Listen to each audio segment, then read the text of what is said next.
अस्सलाम वालेकुम। उम्मीद करता हूँ आप सब खैरियत से होंगे। Welcome to the YouTube channel principles of law. आज का हमारा टॉपिक है सक्सेशन सर्टिफिकेट, जिसको हम सक्सेशन एक्ट 1925 के अंदर डिस्कस करेंगे। इस टॉपिक के अंदर हम ये देखेंगे कि सक्सेशन सर्टिफिकेट ग्रांट कैसे होता है, और फिर कुछ ऐसे हालात भी हैं जिसमें इसको रिवोक किया जा सकता है। सबसे पहले इंट्रोडक्शन डिस्कस करते हैं। सक्सेशन एक्ट 1925 के तहत किसी बंदे की मौत के बाद उसकी जो प्रॉपर्टी है वो उसके लीगल हेयर्स को ट्रांसफ़र कर दी जाती है, लेकिन इस ट्रांसफ़र के लिए वो जो लीगल हेयर्स होते हैं उनको किसी कम्पिटेंट कोर्ट से सक्सेशन सर्टिफिकेट हासिल करना पड़ता है, और जब वो उसको हासिल कर लेते हैं तो उसकी प्रॉपर्टी मरे हुए बंदे की और उससे जुड़े तमाम जो राइट्स और ऑब्लिगेशंस होती हैं वो उनके लीगल हेयर्स को ट्रांसफ़र कर दी जाती हैं। अब कुछ ऐसे हालात भी हैं और कुछ वजूहात जिनकी बुनियाद पे सक्सेशन सर्टिफिकेट रिवोक किया जा सकता है, वो भी डिस्कस करेंगे। नेक्स्ट इसकी रेलिवेंट प्रोविजन देखते हैं। सेक्शन 370 से 390 तक सक्सेशन एक्ट 1925 का डील करता है सक्सेशन सर्टिफिकेट से। फिर नेक्स्ट देख लेते हैं मीनिंग ऑफ रेवोकेशन। इसका मतलब होता है कि आप ऑफिशियल तौर पे, मतलब अलल एलानिया किसी भी चीज़ को कैंसिल कर दो तो ये आपकी रेवोकेशन कहलाती है। और अगर इसको सक्सेशन सर्टिफिकेट के हवाले से देखें तो सक्सेशन सर्टिफिकेट का ऑफिशियल तौर पे कैंसिल कर देना किसी भी कम्पिटेंट कोर्ट के ऑर्डर से, तो वो रेवोकेशन ऑफ सक्सेशन सर्टिफिकेट कहलाती है। नेक्स्ट इसकी डेफिनेशन डिस्कस कर लेते हैं। सक्सेशन सर्टिफिकेट ये वो डॉक्यूमेंट होता है जो कम्पिटेंट कोर्ट ग्रांट करती है लीगल हेयर्स को। अब लीगल हेयर्स किसी भी मुर्दा के, किसी भी मरे हुए बंदे के जो वरसा होते हैं उनको हम लीगल हेयर्स कहते हैं। और ये कम्पिटेंट कोर्ट जो है लीगल हेयर्स को सक्सेशन सर्टिफिकेट इसलिए ग्रांट करती है ताकि वो उस मुर्दा बंदे के बिहाफ पे, जो भी उनके एंसेस्टर हैं, आबाओ अजदाद हैं, उनके बिहाफ पे सिक्योरिटीज़ और डेट्स कलेक्ट कर सकें, वसूल कर सकें लोगों से।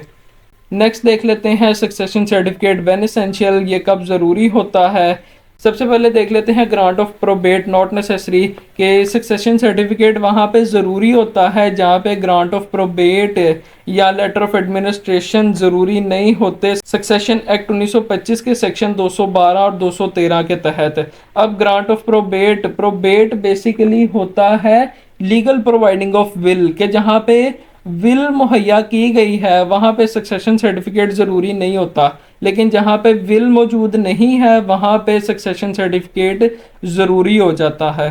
फिर देख लेते हैं सिटीजनशिप। सक्सेशन सर्टिफिकेट वहाँ पे भी ज़रूरी है जहाँ पे मरने वाला बंदा पाकिस्तान का शहरी हो। फिर देख लेते हैं डिसीज़ मस्ट बी या मोहम्मदन, के जो मरा है बंदा वो मुसलमान होना चाहिए। फिर Hindu disease left will. Succession certificate इस हालत में भी ज़रूरी है कि जब कोई मरने वाला बंदा हिंदू हो और वो अपनी विल या प्रोबेट छोड़ के गया है पीछे। फिर आ जाएगा joint family property. Succession certificate वहाँ पे भी ज़रूरी होता है जहाँ पे कोई प्रॉपर्टी जो है वो किसी जॉइंट फैमिली की हो। फिर आगे देख लेते हैं object of succession certificate. Succession certificate का मकसद क्या है, ये इसीलिए ग्रांट किया जाता है ताकि किसी भी मरे हुए बंदे के बिहाफ पे कलेक्ट की जा सकें उसकी डेट्स, जो उसके कर्जे हैं या जो सिक्योरिटी जो उसने लेनी है वो कलेक्ट की जा सकें। फिर देख लेते हैं jurisdiction of court to grant succession certificate.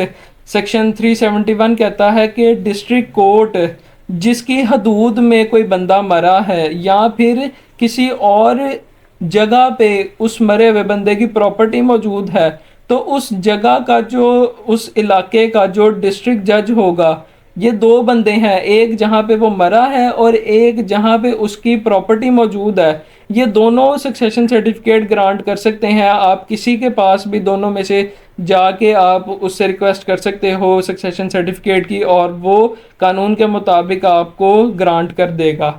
फिर आ जाएगी grant of succession certificate on behalf of minor, कि अगर किसी माइनर ने सक्सेशन सर्टिफिकेट लेना है तो अदालत उसको डायरेक्टली ग्रांट नहीं करती बल्कि उसके गार्डियन को सक्सेशन सर्टिफिकेट ग्रांट कर दिया जाता है।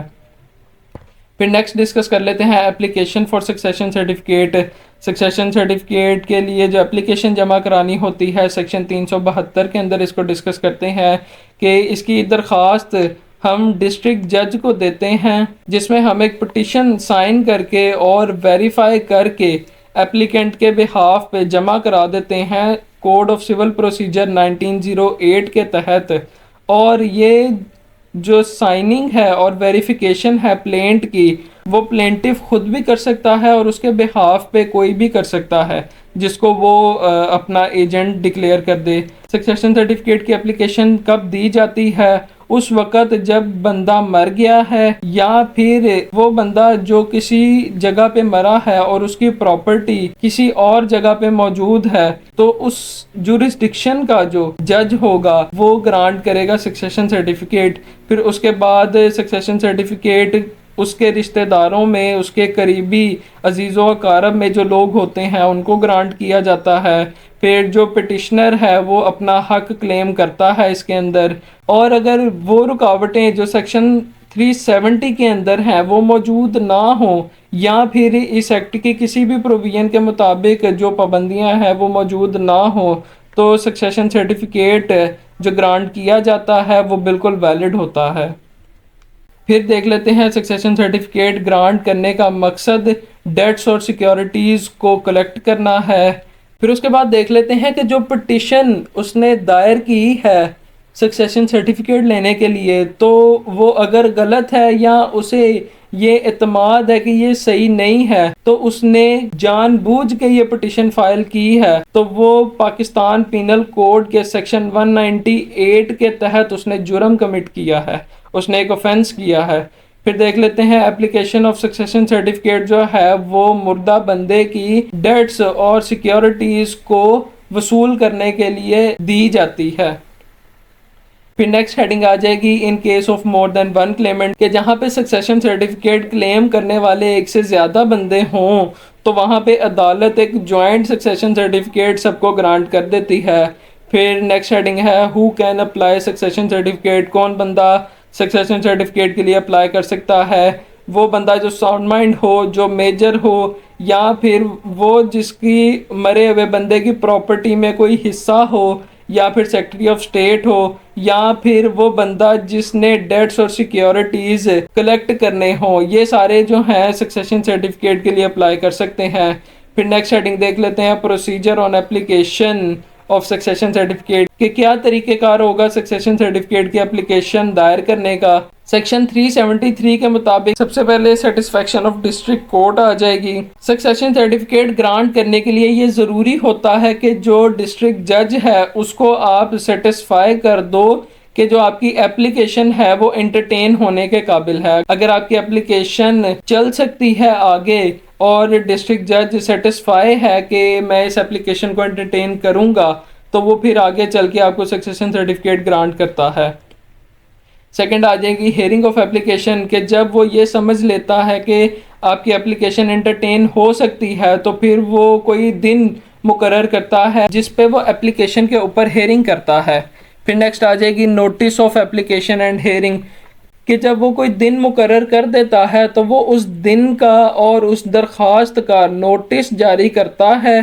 फिर उसके बाद आ जाएगा person on whom the notice to be serve, किस किस को नोटिस दिया जाता है। डिस्ट्रिक्ट जज हर उस बंदे को नोटिस मुहैया करता है जिसको वो समझता है कि इस बंदे को नोटिस दिया जाए। डिस्ट्रिक्ट जज हर उस बंदे को नोटिस मुहैया करता है, नोटिस देता है जो उसकी ओपिनियन में जिस जिस बंदे को नोटिस दिया जाना चाहिए। फिर उसके बाद आ जाएगी पोस्टिंग ऑफ नोटिस। डिस्ट्रिक्ट जज जब नोटिस सर्व कर देता है पार्टीज़ को, तो फिर वो अदालत के एक हिस्से में जिसे कॉन्स्पिक्यूअस पार्ट कहते हैं वहाँ पे वो उस नोटिस को शाया कर देता है, और ये नोटिस शाया हाई कोर्ट के असूलों के बिहाफ पे किया जाता है। फिर उसके बाद आ जाएगा पब्लिकेशन ऑफ नोटिस, के जो डिस्ट्रिक्ट जज है वो उस नोटिस को पब्लिश भी करता है उसी तरह जिस तरह हाई कोर्ट ने असूल व ज़वाबित बनाए हैं। फिर उसके बाद है डिसीजन इन समरी मैनर, कि जब वो कोई दिन फिक्स कर देता है उस दिन पे वो हेयरिंग के बाद फैसला सुनाता है एक समरी मैनर में जिसमें वो सक्सेशन सर्टिफिकेट ग्रांट कर देता है। फिर आ जाएगा order for grant of succession certificate, कि जब जज ये फैसला कर लेता है कि सक्सेशन सर्टिफिकेट का हक एप्लीकेंट से बिलोंग करता है तो वो उसको सक्सेशन सर्टिफिकेट ग्रांट कर देता है। फिर आ जाएगा grant of succession certificate to the person vested in title. अगर तो जो जज है वो ये फैसला नहीं कर पाता कि सक्सेशन सर्टिफिकेट किसका हक है, तो वो सक्सेशन सर्टिफिकेट किसी भी एप्लीकेंट को ग्रांट नहीं करता। अगर वो ये देख ले कि प्रेमा फिशाई तौर पे जिस बंदे को वो ग्रांट कर रहा है वो उसका बेस्ट इन टाइटल है, तो वो फिर उस बंदे को सक्सेशन सर्टिफिकेट ग्रांट करता है। फिर नेक्स्ट है more than one Clement for succession certificate, जहाँ पे मुर्दा बंदे के एक से ज़्यादा इंटाइटल्ड पर्सन है जिन्होंने सक्सेशन सर्टिफिकेट लेना है, तो वहाँ पे जो डिस्ट्रिक्ट जज है वो एक कंबाइन एक जॉइंट सक्सेशन सर्टिफिकेट ग्रांट कर देता है।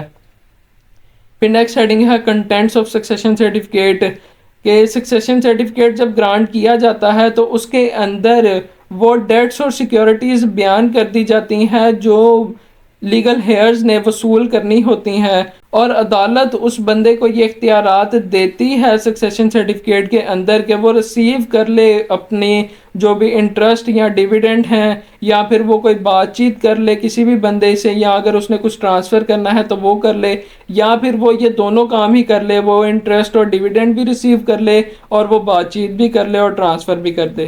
फिर नेक्स्ट हेडिंग आ जाएगी requirements to obtain succession certificate.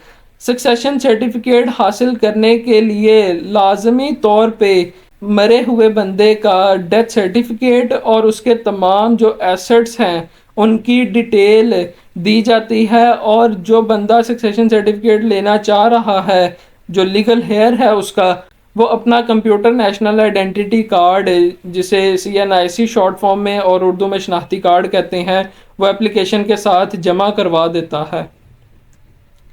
फिर नेक्स्ट देख लेते हैं limitation for application succession certificate, के सक्सेशन सर्टिफिकेट की दरख्वास्त दायर करने के लिए कोई भी मुद्दत वक़्त की कोई मुद्दत तयन नहीं की गई सक्सेशन एक्ट 1925 के अंदर।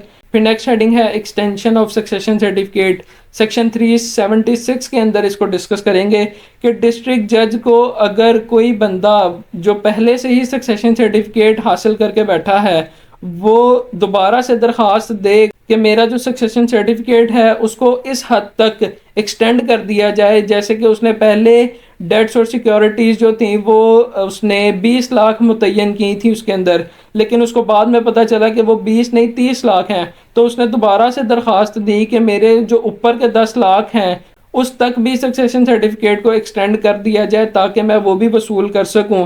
तो अदालत अगर उसकी एक्सटेंशन की रिक्वेस्ट से सेटिस्फाई हो जाए तो वो उसको उस हद तक एक्सटेंड कर देती है, और उसकी एक्सटेंशन जो है सक्सेशन सर्टिफिकेट की वो उसी तरह ही कंसिडर होती है जैसे ओरिजिनल सर्टिफिकेट ग्रांट हुआ था, मतलब एक्सटेंडेड के भी वही इफ़ेक्ट्स होंगे जो ओरिजिनल के इफ़ेक्ट्स थे। नेक्स्ट हेडिंग आ जाएगी effect of succession certificate, section 381 के अंदर सक्सेशन सर्टिफिकेट किसी भी डिस्ट्रिक्ट जज का, उसके तहत आप तमाम जो डेट्स और सिक्योरिटीज जो उसके अंदर आपने बयान की हैं वो आप वसूल कर सकते हो। नेक्स्ट हेडिंग है restriction on grant of succession certificate under this part, section 370 के अंदर इसको डिस्कस करते हैं। कुछ हेडिंग्स पहले हमने ग्रांट ऑफ प्रोबेट का कुछ कंसेप्ट समझा था, सेम कंसेप्ट उसकी रिस्ट्रिक्शन में आता है कि जहाँ पे मरा हुआ बंदा अपनी कोई विल मतलब कोई लेटर ऑफ एडमिनिस्ट्रेशन या प्रोबेट छोड़ जाए वहाँ पे सक्सेशन सर्टिफिकेट ज़रूरी नहीं होता। तो यही इसके ऊपर एक रिस्ट्रिक्शन है कि अगर लेटर ऑफ एडमिनिस्ट्रेशन और प्रोबेट मौजूद है तो सक्सेशन सर्टिफिकेट फिर नहीं ग्रांट किया जाता। और इस पार्ट के अंदर सिक्योरिटी का मतलब क्या है? सिक्योरिटी का मतलब है कोई भी प्रोमिसरी नोट, डिबेंचर या कोई भी सिक्योरिटी जो फेडरल गवर्नमेंट या प्रोविंशियल गवर्नमेंट की हो, कोई भी बॉन्ड, कोई एन्युटी चार्ज्ड, कोई स्टॉक, कोई डिबेंचर किसी भी कंपनी के हवाले से, या फिर कोई भी डिबेंचर कर्जनामे या सिक्योरिटीज़ मनी के हवाले से जो उसके बिहाफ पे या उसने खुद लोकल अथॉरिटी को जारी की थी, या फिर कोई भी ऐसी सिक्योरिटी जो प्रोविंशियल गवर्नमेंट खुद नोटिफिकेशन से अपने ऑफिशियल गज़ट में डिक्लेयर करती है उसको वसूल करना हो। नेक्स्ट हेडिंग आ जाएगी applicability of succession certificate. Succession act 1925 के तहत जो सक्सेशन सर्टिफिकेट होता है वो चाहे पाकिस्तान के किसी भी डिस्ट्रिक्ट जज से लिया जाए, मतलब किसी भी जुरिस्डिक्शन के अंदर वो ग्रांट हुआ हो, लेकिन वो पूरे पाकिस्तान के अंदर the whole Islamic republic of Pakistan वो एप्लीकेबल होता है। नेक्स्ट हेडिंग आ जाएगी grounds of revocation of succession certificate, किन किन बुनियाद के ऊपर सक्सेशन सर्टिफिकेट को रिवोक किया जा सकता है। सेक्शन 383 कहता है कि सबसे पहले अगर आपने कोई डिफेक्टिव प्रोसीडिंग की है कि आप सक्सेशन सर्टिफिकेट हासिल करने गए हो अदालत से और आपने उसकी शुरुआत ही किसी डिफेक्टिव प्रोसीडिंग से की है, आपकी प्रोसीडिंग ही गलत थी, तो ऐसी सूरत में जो कोर्ट ऑफ लॉ है उसने सक्सेशन सर्टिफिकेट पहले आपको ग्रांट किया, तो अब अगर उसके इल्म में ये आ गया है कि प्रोसीडिंग डिफेक्टिव थी तो वो उसको किसी भी वक्त रिवोक कर सकता है। नेक्स्ट आ जाएगी फ्रॉडुलेंट एक्विजिशन, कि अगर आपने सक्सेशन सर्टिफिकेट धोखे फ्रॉड से हासिल किया है तो कोर्ट ऑफ लॉ उसे किसी भी वक्त रिवोक कर सकती है। फिर नेक्स्ट हेडिंग है कंसीलमेंट ऑफ फैक्ट, कि अगर आपने कोई भी हकाइक छुपा कर सक्सेशन सर्टिफिकेट हासिल किया है अदालत से तो फिर जो कोर्ट ऑफ लॉ है वो उसे किसी भी वक्त रिवोक कर सकती है। फिर नेक्स्ट आ जाएगा अनट्रू एलिगेशन, के सक्सेशन सर्टिफिकेट आपने हासिल किया है किसी बंदे के ऊपर बेबुनियाद इल्ज़ाम लगा के और वो इल्ज़ाम अदालत की मालूमात में आ गए हैं, तो अब जो कोर्ट ऑफ लॉ है वो सक्सेशन सर्टिफिकेट किसी भी वक्त रिवोक कर सकती है। फिर नेक्स्ट पॉइंट है इन ऑपरेटिव और यूजलेस सर्टिफिकेट, फिर सक्सेशन सर्टिफिकेट कुछ ऐसे हालात भी आ जाते हैं जिनमें वो इनकॉर्पोरेटिव या यूजलेस, जिसे आप इस्तेमाल नहीं कर सकते, वो इस्तेमाल करने के काबिल नहीं रहा, तो ऐसी सूरत में भी जो कोर्ट ऑफ लॉ है वो उसे रिवोक कर देती है। फिर नेक्स्ट हेडिंग आ जाएगी अदर प्रोसीडिंग्स, के सक्सेशन सर्टिफिकेट आपने जो हासिल किया है वो अदालत के किसी और प्रोसीडिंग के अंदर वो अगर सक्सेशन सर्टिफिकेट की वैलिडिटी को हिट कर दे तो ऐसी सूरत में भी वो succession certificate court of law की जानिब से रिवोक कर दिया जाता है। मतलब एक सक्सेशन सर्टिफिकेट आपके पास मौजूद है और किसी और प्रोसीडिंग के अंदर वो टकराव में आ गया है अदालत की प्रोसीडिंग के अंदर, तो फिर अदालत अपनी प्रोसीडिंग को नहीं रोकती, वो सक्सेशन सर्टिफिकेट को रिवोक कर देती है। नेक्स्ट हेडिंग है remedies against revocation of succession certificate, कि अगर आपका सक्सेशन सर्टिफिकेट रिवोक कर दिया गया है तो आप क्या रेमेडीज इस्तेमाल कर सकते हो। सबसे पहले है अपील सेक्शन 384 के तहत, कि अगर कोई डिस्ट्रिक्ट जज आपका सक्सेशन सर्टिफिकेट रिवोक कर दे तो आप हाई कोर्ट के अंदर अपील लेके जा सकते हैं उस डिस्ट्रिक्ट कोर्ट के फैसले के खिलाफ। नेक्स्ट पॉइंट आ जाएगा फाइनलिटी, कि अगर तो हाई कोर्ट के फैसले ने डिस्ट्रिक्ट जज के फैसले को रिवोक कर दिया, मतलब जो उसने सक्सेशन सर्टिफिकेट रिवोक किया था हाई कोर्ट ने उसको डिनाई कर दिया, तो ऐसी सूरत में अब दोबारा डिस्ट्रिक्ट जज उसके सक्सेशन सर्टिफिकेट को रिवोक नहीं कर सकता। मतलब सिंपली ये कहूँ कि अपील हाई कोर्ट में गई डिस्ट्रिक्ट जज के फैसले के खिलाफ और वो एपिलेंट मतलब जो प्लेंटिफ है उसके हक में फाइनल हो गई, सक्सेशन सर्टिफिकेट उसे ग्रांट कर दिया गया, तो अब डिस्ट्रिक्ट कोर्ट या डिस्ट्रिक्ट जज उसे दोबारा से रिवोक नहीं कर सकता। नेक्स्ट हेडिंग है who can revoke the succession certificate, कौन सक्सेशन सर्टिफिकेट को रिवोक कर सकता है। सिर्फ competent court of law revoke कर सकती है सक्सेशन सर्टिफिकेट को, और वो भी तब के अगर वो कोई इलीगैलिटी को पाए, उसको वो फाउंड करे, उसे मिले, तो फिर वो रिवोक करेगी। नेक्स्ट हेडिंग आ जाएगी who can apply for revocation of succession certificate, कौन सक्सेशन सर्टिफिकेट की रेवोकेशन के लिए अप्लाई कर सकता है। जो दरख्वास्त है रेवोकेशन के लिए वो किसी भी बंदे की जानिब से की जा सकती है जिसने सक्सेशन सर्टिफिकेट हासिल किया था।